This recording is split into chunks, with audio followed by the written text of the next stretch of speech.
जय हिंद साथियों। आज की इस क्लास में हम ऊर्जा के विभिन्न स्रोतों के बारे में पढ़ेंगे और जो हमारा टॉपिक रह गया है इसमें शक्ति, उसके बारे में पढ़ेंगे और इस चैप्टर से संबंधित जितने भी आईएमपी क्वेश्चन हैं उनको हम प्रैक्टिस करेंगे। तो चलिए हम क्लास को स्टार्ट करते हैं। ऊर्जा के स्रोत सामान्यतः दो प्रकार के होते हैं। एक होते हैं पारंपरिक स्रोत और दूसरे होते हैं गैर पारंपरिक स्रोत। पारंपरिक स्रोतों को दो भागों में बांटा जाता है, अनवीकरणीय और पहले होते हैं इसमें नवीकरणीय। तो सबसे पहले हम इसमें पारंपरिक अनवीकरणीय स्रोतों के बारे में जानते हैं।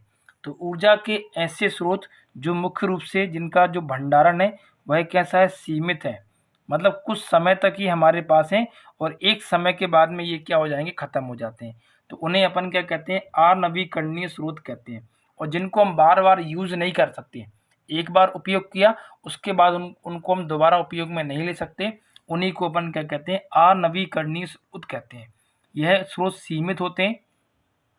आगे है इसी में कि ऊर्जा के ऐसे स्रोत जो जीवाश्म के रूप में भूमि के अंदर पाए जाते हैं, जो कि सीमित होते हैं, उन्हीं को अपन पारंपरिक अनवीकरणीय स्रोत कहते हैं। जैसे पेट्रोलियम पदार्थ, कोयला, तेल, प्राकृतिक गैसें, डीजल इत्यादि। ये सभी जितने भी स्रोत हैं ये सीमित हैं और भूमि के अंदर पाए जाते हैं, तो उन्हीं को बोलते हैं पारंपरिक अनवीकरणीय स्रोत। ठीक है। आगे है इसमें पारंपरिक नवीकरणीय स्रोत। तो ऊर्जा के ऐसे स्रोत जो असीमित हैं, जिनके खत्म होने का कोई भी ऐसा वो नहीं होता है कि जल्दी खत्म हो जाएंगे, मतलब जिनका भंडारण असीमित होता है, वह नवीकरणीय होते हैं। और जिन्हें आप बार बार यूज कर सकते हो वो भी क्या कहलाते हैं, हमारे नवीकरणीय स्रोत कहलाते हैं।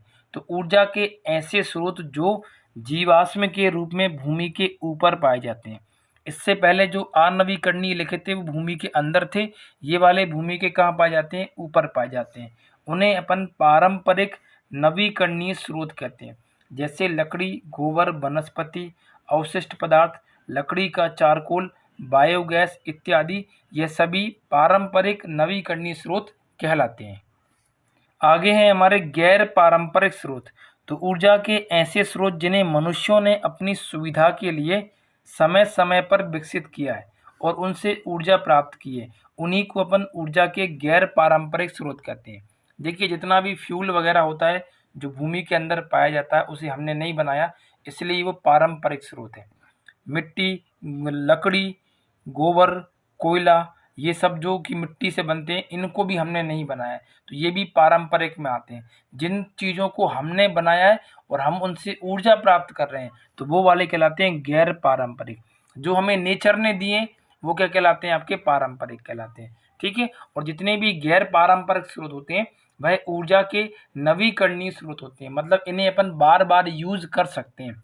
जैसे सौर ऊर्जा, जलीय ऊर्जा, पवन ऊर्जा, नाभिकीय ऊर्जा, हाइड्रोजन ऊर्जा, भूतापीय ऊर्जा, जैव ऊर्जा, ज्वारीय ऊर्जा, जैव ईंधन, महासागरीय तापीय ऊर्जन और तरंग ऊर्जा। जितने भी मैंने यहाँ पर ये एग्जाम्पल लिखे हैं, ये सारे के सारे उदाहरण गैर पारंपरिक नवीकरणीय ऊर्जा के स्रोत हैं। ठीक है। अब हम इसमें आगे शक्ति के बारे में बात करते हैं। शक्ति क्या होती है, किसी भी काम को करने की जो दर होती है उसी को अपन शक्ति कहते हैं।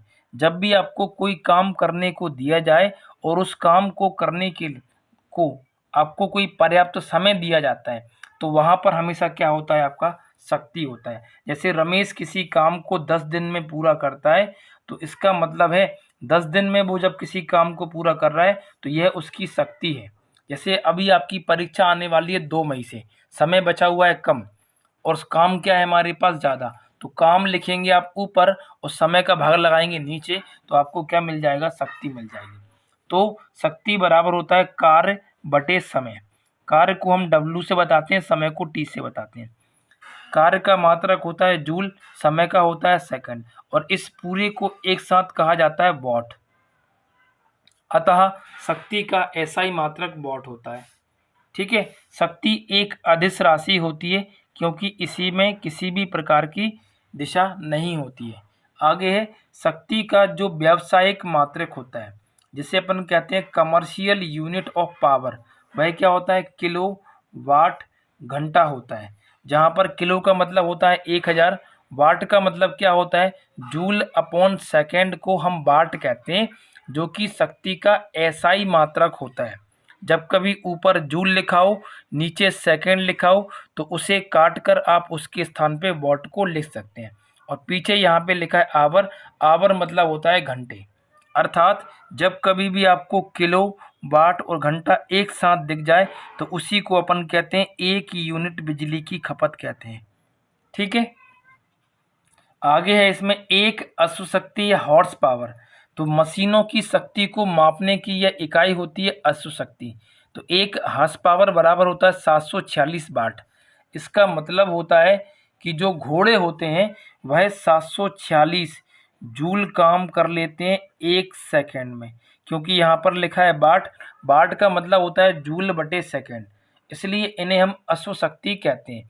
तो मशीनों के इंजन की शक्ति को नापने के लिए हम जिस इकाई का प्रयोग करते हैं वह इकाई ही हॉर्स पावर या अश्व शक्ति कहलाती है। आगे है 1 वॉट घंटा बराबर कितना होता है। तो 1 वॉट घंटा बराबर होता है 3600 जूल के बराबर। तो ये वैल्यू है जो कि आपको इसमें याद रखना है। अगला है 1 किलोवाट घंटा कितना होता है। तो 1 किलोवाट घंटा होता है 3.6 इंटू 10⁻⁶ जूल के बराबर। तो ये दोनों की दोनों वैल्यू आपके एग्जाम के लिए जरूरी है और इन दोनों वैल्यू को आपको इसमें याद रखना है। आगे है शक्ति के कुछ अन्य मात्रक। तो W मतलब होता है वॉट, दूसरा होता है KW मतलब किलोवाट, तीसरा होता है मेगावाट, MW 10⁶ को कहते हैं अपन मेगा, और लास्ट वाला होता है HP जैसे अपन बोलते हैं हॉर्स पावर। और नीचे ये इन सभी की वैल्यूज लिखी हुई है। ठीक है, आगे है शक्ति का अन्य सूत्र। तो शक्ति बराबर होता है बल गुणा वेग। यदि किसी वस्तु का आपको वेग दिया जाता है और आपको बल दिया जाता है और उन दोनों का आप गुणा करेंगे तो भी वो शक्ति के बराबर होता है। इसका एक प्रश्न बनता है एग्जाम में कि यदि किसी इंजन के द्वारा उत्पन्न होने वाला बल 90,000 न्यूटन है तो वह जो इंजन है गाड़ी का वह 10 मीटर पर सेकंड के वेग से आगे बढ़ रहा है, जो गाड़ी है, तो उसकी शक्ति कितनी होगी। तो इन दोनों का ये दिया है आपको बल, ये दिया है आपको वेग, दोनों का गुणा कर दो, 10 का भाग लगा दो, तो 9000 जूल निकल के आ जाएगा। वह क्या होगा, हमारा शक्ति होगा। ठीक है, अब हम इससे संबंधित महत्वपूर्ण प्रश्नों को हल करते हैं। तो आज की क्लास का पहला क्वेश्चन है, कार्य क्या है। की केवल दिशा होती है, का केवल परिमाण होता है, कि ना तो दिशा होती है ना ही परिमाण, का परिमाण व दिशा दोनों होती है। तो मैंने आपको पढ़ाया था कि कार्य एक अदिश राशि होती है जिसमें केवल परिमाण होता है, दिशा नहीं होती है। तो ऑप्शन नंबर बी इस क्वेश्चन का सही आंसर होगा। अगला प्रश्न है कि 1 जूल तुल्य होता है। तो 1 जूल मतलब होता है 10⁻7 अर्ग के बराबर। तो ऑप्शन नंबर बी इस क्वेश्चन का सही आंसर होगा। अगला प्रश्न है कि बल द्वारा किए गए कार्य पर विचार कीजिए। यदि किसी पिंड पर आरोपित बल तथा विस्थापन के बीच का कोण थीटा है तो थीटा बराबर 90 डिग्री होता है, तो कार्य शून्य होता है। तो ये बात सही है। दूसरा है, जब थीटा का मान 90 से बड़ा होता है, 0 से बड़ा होता है, 90 से कम होता है, तो कार्य धनात्मक होता है। तो ये बात भी सही है। अगला है, थीटा का मान 90 से बड़ा है, 180 से कम है, तो कार्य का मान ऋणात्मक। तो ये बात भी सही है। नीचे दिया है कि थीटा का मान 0 डिग्री के बराबर होता है, तो कार्य न्यूनतम होता है। तो ये बात क्या है, नीचे वाली गलत है। ठीक है, तो इस प्रश्न का सही उत्तर फर्स्ट, सेकंड, थर्ड जिसमें सही है, मतलब ऑप्शन नंबर सी इस क्वेश्चन का हमारा सही आंसर होगा। अगला प्रश्न है, धनात्मक कार्य का प्रतिबंध है। जब भी काम धनात्मक होता है तो पहली बात तो थीटा का मान बराबर होता है 0 डिग्री के, या फिर थीटा का मान होता है 0 डिग्री से बड़ा और 90 से क्या होता है, कम। तो इस हिसाब से जो ऑप्शन नंबर ए है, क्योंकि ए में ये थीटा बराबर ये दिया है बराबर 90 के, 0 के तो बराबर है और 0 से बड़ा है और 90 से छोटा, तो ऑप्शन नंबर ए इस क्वेश्चन का सही आंसर होगा। ये मैंने आपको बहुत अच्छे से पढ़ाया है, आप कार्य वाले की वीडियो को देखें और उसको समझें। ठीक है, अगला प्रश्न है, घर्षण बल द्वारा किया गया कार्य। तो किसी भी वस्तु में घर्षण के द्वारा किया गया कार्य हमेशा ऋणात्मक होता है। ठीक है, अगला प्रश्न है, एम द्रव्यमान का एक पिंड आर त्रिज्या के वृत्त में अचर वेग v से गति कर रहा है। इस पिंड पर केंद्र की ओर लगने वाला बल mv²/r है, मतलब ये हमको दिया अभिकेंद्रीय बल। आगे वृत्त की आधी परिधि तक पिंड को इस बल तक घुमाया जाता है। बल द्वारा घुमाने में किया गया काम कितना होगा? तो मैंने आपको बताया था कि जब भी कोई वस्तु किसी वृत्तीय मार्ग पे लगातार चक्कर लगा रही है तो उसके अभिकेंद्रीय बल के द्वारा किया गया काम हमेशा शून्य होता है, क्योंकि इनके बीच का बनने वाला कोण 90 डिग्री होता है। तो इसका आंसर होगा ऑप्शन नंबर बी। अगला प्रश्न है कि एक मनुष्य एक दीवार को धकेलता है परंतु इसको विस्थापित नहीं कर पाता है, तो वह करता है। तो देखिए, बल मैंने बताया था कार्य बराबर होता है बल गुणा विस्थापन। अब धक्का तो लगा रहा है वो बल, लेकिन दीवार आगे खिसक नहीं रही, मतलब ये वाली वैल्यू क्या होगी उसकी 0। और जब 0 का इसमें गुणा करेंगे तो ओवरऑल वैल्यू क्या निकल के आएगी 0। तो किया गया काम कितना हो जाएगा 0, अर्थात कोई कार्य नहीं होगा। तो ऑप्शन नंबर सी इस क्वेश्चन का सही आंसर होगा। अगला प्रश्न है कि किसी पिंड पर सदैव कार्य किया जाता है, इस पर कोई बल कार्य करता है, यह कुछ दूरी तक चलता है, किसी यांत्रिक प्रभाव से इसकी ऊर्जा में कमी होती है, उपरोक्त में से कोई नहीं। तो ऑप्शन नंबर जो सी है वह इसका क्या हो जाएगा सही उत्तर। किसी भी वस्तु पर कार्य जब जब काम करता है तब किसी यांत्रिक प्रभाव से इसकी ऊर्जा में क्या आती है कमी। तो ऑप्शन नंबर सी इस क्वेश्चन का सही आंसर होगा। अगला प्रश्न है, गति करती हुई एक कार विपरीत दिशा से आती हवा का सामना करती है, तो कार पर हवा द्वारा किया गया काम। तो देखिए क्या हो रहा है, अब ये रही कोई कार, कार कहाँ जा रही है आगे की तरफ, तो इसका विस्थापन भी कहाँ हो रहा है आगे, लेकिन हवा सामने से बल लगा रही है जिसकी वजह से कार का क्या हो रहा है, जो बल है वो क्या हो रहा है कम हो रहा है। तो मतलब यहाँ पर ये लग रहा है हवा के द्वारा बल और वस्तु जा रही है आगे, दोनों के बीच का कोण कितना हो जाएगा 180 डिग्री। तो इस स्थिति में किया गया जो काम होगा वह क्या हो जाएगा हमारा 0 के बराबर। तो ऑप्शन नंबर डी इस क्वेश्चन का सही आंसर होगा। अगला प्रश्न है कि आर त्रिज्या के वृत्त में घूमने वाले पिंड पर अभिकेंद्रीय बल के द्वारा किया गया काम। तो मैंने अभी आपको बताया था कि किसी भी वस्तु में अभिकेंद्रीय बल के द्वारा किया गया काम हमेशा 0 के बराबर होता है। तो ऑप्शन नंबर ए इस क्वेश्चन का सही आंसर होगा। अगला प्रश्न है, अपने सिर पर 20 किलोग्राम का बक्सा उठाए हुए कुली क्षैतिज प्लेटफॉर्म पर 50 मीटर चलता है, गुरुत्व बल के विरुद्ध कुली के द्वारा किया गया काम कितना होगा। तो मैंने आपको बढ़ाया था इसमें, जब जब कुली अपने बक्से को अपने सर के ऊपर रखता है तो उस स्थिति में उस कुली के द्वारा किया गया काम हमेशा क्या होता है 0 के बराबर होता है। तो ऑप्शन नंबर डी इस क्वेश्चन का सही आंसर होगा। अगला है, एसआई पद्धति में कार्य का गुरुत्वीय मात्रक क्या होगा। तो इसका आंसर है किलोग्राम भार इंटू मीटर। तो ऑप्शन नंबर ए इस क्वेश्चन का सही आंसर होगा। अगला प्रश्न है कि निम्न में से किस प्रक्रिया में कोई कार्य नहीं होता है। सुमन एक पूल में तैर रही है, तो इसमें तो भैया काम हो रहा है हमारा।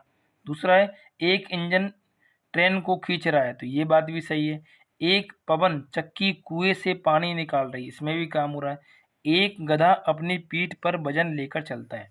तो जब कोई वस्तु को अपने ऊपर रख के चलता है तो उसके द्वारा किया गया काम हमेशा कितना माना जाता है 0 के बराबर। तो यहाँ पर ऑप्शन नंबर डी इस क्वेश्चन का सही आंसर होगा। अगला प्रश्न है, कार्य किस पर निर्भर नहीं करता है। तो कार्य मुख्य रूप से जो संवेग होता है, जिसे अपन बोलते हैं द्रव्यमान गुणा वेग, इस पर निर्भर नहीं करता है। एफ और एस के बीच के कोण पर निर्भर करेगा, विस्थापन पर भी करेगा, बल पर भी करेगा, लेकिन इस पर नहीं करेगा। तो ऑप्शन नंबर बी इस क्वेश्चन का सही आंसर होगा। अगला प्रश्न है, किसी वस्तु के द्वारा कार्य करने की क्षमता या किसी वस्तु में निहित ऊर्जा निर्भर करती है कार्य करने वाली वस्तु की स्थिति और अवस्था पर, किसी निश्चित दिशा में वस्तु की गति पर, वस्तु के परिमाण दिशा पर, वस्तु के द्रव्यमान और आयतन पर। तो ये जो निर्भर हो रहा है वह कार्य करने वाली वस्तु की स्थिति पर और उसकी अवस्था पर निर्भर करता है। तो 15वें का ऑप्शन नंबर ए सही आंसर होगा। अगला प्रश्न है, ढालू सड़क पर पत्थर लुढ़कना ऊर्ध्व ऊपर की ओर उठने से अधिक आसान है, क्योंकि कि पत्थर को लुढ़कने में किया गया कार्य उसे उठाने की अपेक्षा कम होता है। दूसरा दिया है दोनों में किया गया कार्य समान है किंतु लुढ़कने में कार्य करने की दर कम होती है। अगला दिया है इसमें पत्थर को लुढ़काने में किया गया कार्य इसे उठाने की अपेक्षा अधिक सरल है। ये बात तो गलत है। अगला है पत्थर को उठाने में किया गया कार्य इसे लुढ़काने के समान है। ये बात भी क्या है इसमें गलत। तो ऑप्शन नंबर ए इस क्वेश्चन का सही आंसर होगा कि पत्थर को लुढ़काने में किया गया काम उसे उठाने की तुलना में क्या होता है, कम होता है। बेसिक सी बात है इसमें, ठीक है। अगला प्रश्न है कि यदि एक वस्तु पर F बल लगाने पर 1 मीटर विस्थापन होता है तो किया गया कार्य कितना किसके बराबर होगा। तो देखिए बल बराबर जो कार्य बराबर होता है वह क्या होता है, बल गुणा विस्थापन।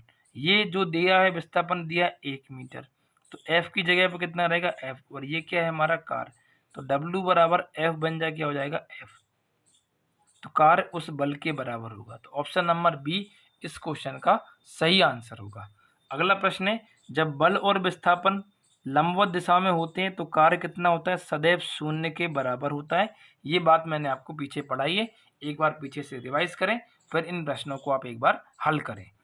अगला प्रश्न है किसी निकाय की स्थितिज ऊर्जा में वृद्धि होगी यदि निकाय पर कार्य किया जाए किसी संरक्षित अथवा असंरक्षित बल के द्वारा। दूसरा दिया एक असंरक्षित बल के द्वारा या एक संरक्षित। तो मैंने पीछे पढ़ाया कि जब उसके स्थान में परिवर्तन होता है ऊंचाई की वजह से तो वह बल कैसा होता है हमारा, एक संरक्षित बल होता है। तो इसका आंसर होगा ऑप्शन नंबर सी, ठीक है। अगला प्रश्न है कि निम्न में से ऊर्जा कौन सी ऊर्जा यांत्रिक ऊर्जा का प्रारूप नहीं है। तो मैंने पीछे पढ़ाया यांत्रिक ऊर्जा बराबर होती है स्थितिज ऊर्जा प्लस गतिज ऊर्जा, मतलब इसमें नाभिकीय ऊर्जा नहीं होती है। तो ऑप्शन नंबर सी इस क्वेश्चन का सही आंसर होगा, ठीक है। अगला प्रश्न दिया है हमको कि ऊर्जा का नवीकरणीय स्रोत निम्न में से कौन सा है। तो जो जैव ईंधन होता है यह ऊर्जा का एक नवीकरणीय स्रोत है, क्योंकि पेट्रोल डीजल और कोयला तो एक बार उपयोग करेंगे और उसको हम बाद में उपयोग कर ही नहीं पाते, लेकिन जो जैव ईंधन होता है उसको हम बार बार उपयोग कर सकते हैं। अगला है ऊर्जा का अनवीकरणीय स्रोत निम्न में से कौन सा है। तो जो पेट्रोल होता है यह ऊर्जा का एक अनवीकरणीय स्रोत होता है, ठीक है। अगला प्रश्न है अच्छे ऊर्जा स्रोत की विशेषता क्या होती है। सरलता से सुलह हो, भंडारण व परिवहन में आसानी हो, समान मात्रा से अधिक कार्य करने में क्षमता होने सक्षम होना चाहिए, उपरोक्त सभी। तो जितने भी मैंने ये पॉइंट पढ़े हैं ये सभी सारे के सारे किसी भी ऊर्जा के अच्छे स्रोत के लिए आवश्यक होते हैं। तो ऑप्शन नंबर डी इस क्वेश्चन का सही आंसर होगा। अगला प्रश्न है कि जीवाश्म ईंधनों को जब अपन जलाते हैं तो उनमें से कौन सी गैस मुक्त होती है। तो बेसिक सी बात है, जब हम किसी ईंधन को जलाते हैं तो जलाने के बाद में उसमें कार्बन डाई गैस ऑक्साइड गैस उत्पन्न होती है। तो ऑप्शन नंबर डी इस क्वेश्चन का सही आंसर होगा। अगला है निम्न में से नवीकरणीय ऊर्जा का स्रोत कौन सा है। तो जो सौर ऊर्जा होती है यह ऊर्जा का कौन सा स्रोत होती है, नवीकरणीय स्रोत। तो 25वें का आंसर हो जाएगा ऑप्शन नंबर ए, ठीक है। अगला प्रश्न है इसमें कि सौर ऊर्जा रासायनिक ऊर्जा में किस समय बदलती है। तो पेड़ पौधों में होने वाली प्रकाश संश्लेषण की अभिक्रिया में सूर्य के प्रकाश को ग्रहण करते हैं पेड़ पौधों की पत्तियां, तो वो होती है सौर ऊर्जा। और भोजन बनाकर दे रही मतलब वो कौन सी ऊर्जा होगी, रासायनिक ऊर्जा। तो ऑप्शन नंबर सी इस क्वेश्चन का सही उत्तर होगा। अगला प्रश्न है सौर ऊर्जा किसके द्वारा उत्पन्न होती है। तो सौर ऊर्जा उत्पन्न होती है हाइड्रोजन के 4 परमाणुओं के संलयन से। तो इसका आंसर हो जाएगा संलयन प्रक्रिया के द्वारा। तो ऑप्शन नंबर ए इसका सही उत्तर होगा। अगला प्रश्न है द्रव्यमान तथा ऊर्जा के मध्य संबंध क्या है। तो इसका संबंध होता है E बराबर mc², और ये हमें बताया था अल्बर्ट आइंस्टीन ने। तो ऑप्शन नंबर फर्स्ट वाला इसका सही उत्तर होगा। अगला प्रश्न है विस्थापन गुणा बल के गुणनफल को अपन क्या कहते हैं। विस्थापन और बल जब आपस में गुणनफल करके लिखे जाते हैं तो उसे कहा जाता है कार्य, और कार्य का ही दूसरा रूप क्या होता है, ऊर्जा। तो ऑप्शन नंबर डी इस क्वेश्चन का सही आंसर होगा। अगला क्वेश्चन है इसमें यदि किसी गतिमान वस्तु की चाल को अपन दुगना कर दें तो उसकी त्वरण दुगना हो जाएगा, भार दुगना हो जाएगा, गतिज ऊर्जा दुगनी हो जाएगी, गतिज ऊर्जा 4 गुनी हो जाएगी। तो देखो क्या होता है, गतिज ऊर्जा का सूत्र होता है 1/m mv² के बराबर। तो वेग को दोगुना कर रहे हैं तो 2 का वर्ग करेंगे कितना निकलेगा 4। तो इस हिसाब से उसकी गतिज ऊर्जा 4 गुना होनी चाहिए। तो ऑप्शन नंबर डी इस क्वेश्चन का सही उत्तर होगा। अगला दिया है किसी गतिशील पिंड का वेग आधा करने पर उसकी गतिज ऊर्जा कितनी होगी। तो देखो अभी इसको दोगुना किया था तो 2 का वर्ग हुआ था 4। अब यहाँ पे हमको आधा करने कह रहे हैं तो आधे का वर्ग होगा 1/4। इस हिसाब से जो ऊर्जा होगी गतिज वाली उसकी 1/4 हो जाएगी। तो ऑप्शन नंबर डी इसका सही आंसर होगा। अगला प्रश्न है यदि पदार्थ के द्रव्यमान और वेग दोनों को उनके परिणाम से दोगुना कर दें अपन तो गतिज ऊर्जा कितने गुना हो जाएगी। तो देखिए जो m है वो दोगुना हो गया, वेग भी दोगुना हो गया, 2 दूनी कितना हो गया 4। तो 4 दूनी वैल्यू कितनी जाएगी 8। तो इस हिसाब से जो गतिज ऊर्जा होगी वह 8 गुना हो जाएगी। तो ऑप्शन नंबर सी इस क्वेश्चन का सही आंसर होगा।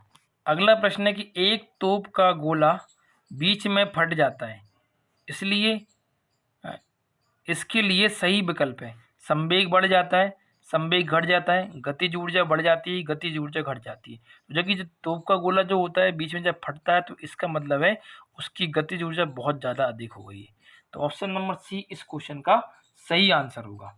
अगला क्वेश्चन है इसमें यदि किसी वस्तु को ऊर्ध्वाधर दिशा में ऊपर की ओर फेंका जाता है तो अधिकतम ऊंचाई पर पहुंचने पर उसकी जो स्थितिज ऊर्जा होती है वह क्या हो जाती है बढ़ जाती है, लेकिन गतिज ऊर्जा के मान में क्या हो जाती है कमी आ जाती है। अधिकतम ऊंचाई पर गतिज ऊर्जा के वैल्यू 0 हो जाता है।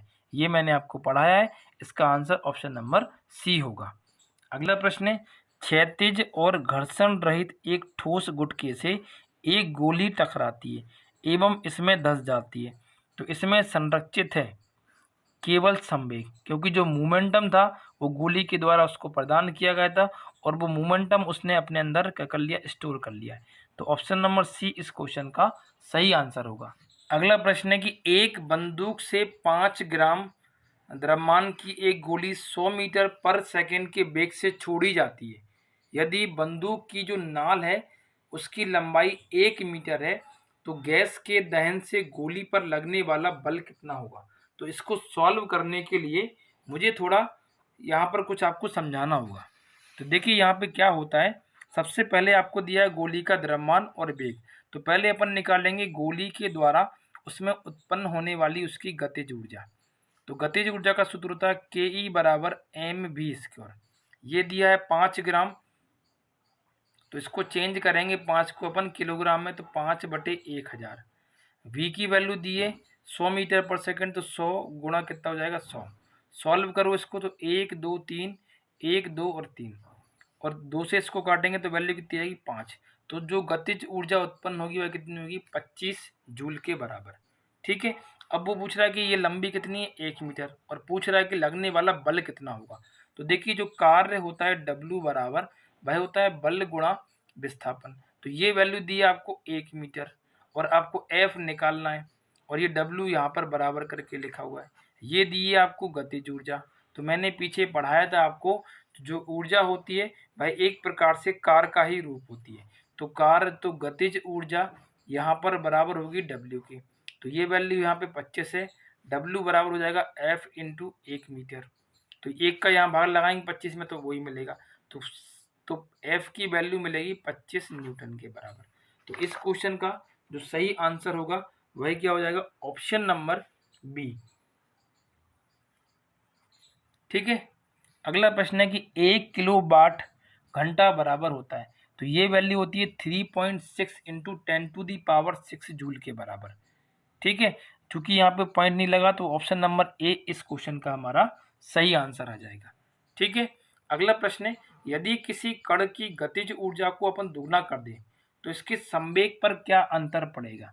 तो संवेग जो होगा इसका वह √2 गुना हो जाएगा। तो ऑप्शन नंबर डी इस क्वेश्चन का सही आंसर होगा। अगला प्रश्न है कि एक लॉरी एक कार समान गतिज ऊर्जा से गतिशील है एवं इन्हें एक समान अवमंदक बल लगाकर विराम में लाया जाता है, मतलब ब्रेक लगाकर इनको रोका जा रहा है। तो लॉरी कम दूरी चलकर विराम में आ जाएगी, कार कम दूरी चलकर विराम में आ जाएगी, दोनों समान दूरी चलकर विराम में आएंगी या उपरोक्त में से कोई नहीं होगा। तो देखिए जब दोनों की गतिज ऊर्जा सेम है दोनों पर एक समान रूप से बल लगा रहे हैं ब्रेक लगाने वाला, तो इस हिसाब से दोनों समान दूरी चलकर काय में जाएंगी, विराम में जाएंगी। ठीक है, अगला प्रश्न है, एक हल्के एवं एक भारी पिंड का संवेग समान है, किसकी गतिज ऊर्जा अधिक होगी? तो इस केस में जो वस्तु जितनी हल्की होती है उसकी गतिज ऊर्जा का मान उतना ही क्या होता है, ज्यादा होता है। तो ऑप्शन नंबर ए इस क्वेश्चन का सही आंसर होगा। अगला प्रश्न है, एक हल्के पिंड एवं एक भारी पिंड की गतिज ऊर्जा समान है, तो किसका संवेग अधिक होगा? तो वही चीज है इसमें, अभी मैंने जैसे आपको बताया था इसमें कि जब ऊपर वाले क्वेश्चन में हमने किया था कि एक हल्का पिंड था और एक भारी पिंड था, तो उनके संवेग एक जैसे थे, तो गतिज ऊर्जा किसकी ज्यादा होती है, हल्के वाले पिंड की। लेकिन जब वो बात करे कि इनकी गतिज ऊर्जा एक जैसी हो और बात कर रहा है किसके बारे में, संवेग के, तो उस केस में उसका भारी वाला पिंड क्या होता है, ज्यादा संवेग वाला होता है। तो दो चीज है, दोनों याद रखना है कि दो पिंड है, एक हल्का है एक भारी है।